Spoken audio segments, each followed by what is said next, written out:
कल्याणमध्ये धक्कादायक प्रकार उघडकीस आलाय। बारमध्ये पैसे उडवण्याच्या सवयीमुळे चोरी करणाऱ्या आणि लुटमार करणाऱ्या तिघा सराईत चोरट्यांना महात्मा फुले पोलीस ठाण्याच्या पथकाने अटक केली आहे। विशेष म्हणजे पोलिसांनी या तिघांना थेट बारमधून ताब्यात घेतलंय।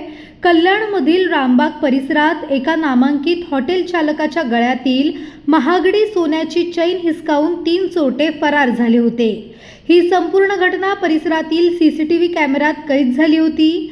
या फुटेजच्या आधारे महात्मा फुले पोलीस ठाण्याच्या पथकाने तपासाची चक्रे वेगाने फिरवली। एसीबी कल्याणजी घेटे, वरिष्ठ पोलीस निरीक्षक बाळकृष्ण परदेशी यांच्या मार्गदर्शनाखाली पोलीस अधिकारी विकास मडके यांनी तपास सुरू केला।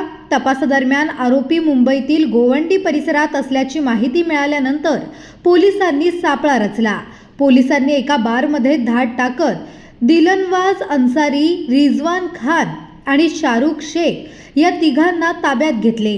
प्राथमिक तपासात या तिघांना बारमध्ये जाऊन पैसे उडवण्याची सवय असून त्यासाठीच ते चोरी आणि लुटमार करत असल्याचे उघड झाले आहे।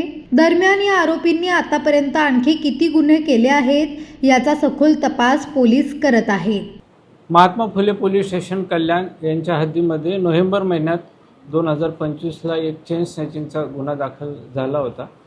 त्याच्यातली हकीकत होती की येथे जे फिर्यादी आहे सी जी राजन, हे रात्री त्यांचं हॉटेल बंद करून घरी जात असताना घराच्या खाली दोघांनी येऊन त्यांच्या गळ्यातील चेन ओढून घेतलेली होती आणि एक जण त्यांच्या पाळतीवर होता। अशी तिघं मिळून त्यांनी ती गुन्ह्याला चालना दिली होती।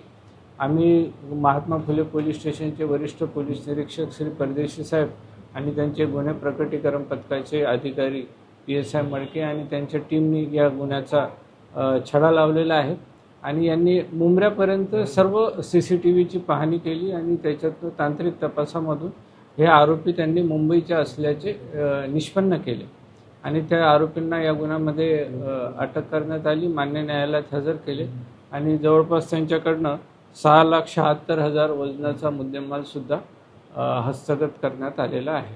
ह्या गुन्ह्याची व्याप्ती थोडी मोठी होती, फार जास्त आम्हाला CCTVची पडताळणी करावी लागली। याच्यात मुंबईपर्यंतच्या आम्ही माहिती घेत मुंबईपर्यंत पोहोचलो आणि तेव्हा ह्या तिघा आरोपितांना अटक करण्यात आलेली आहे।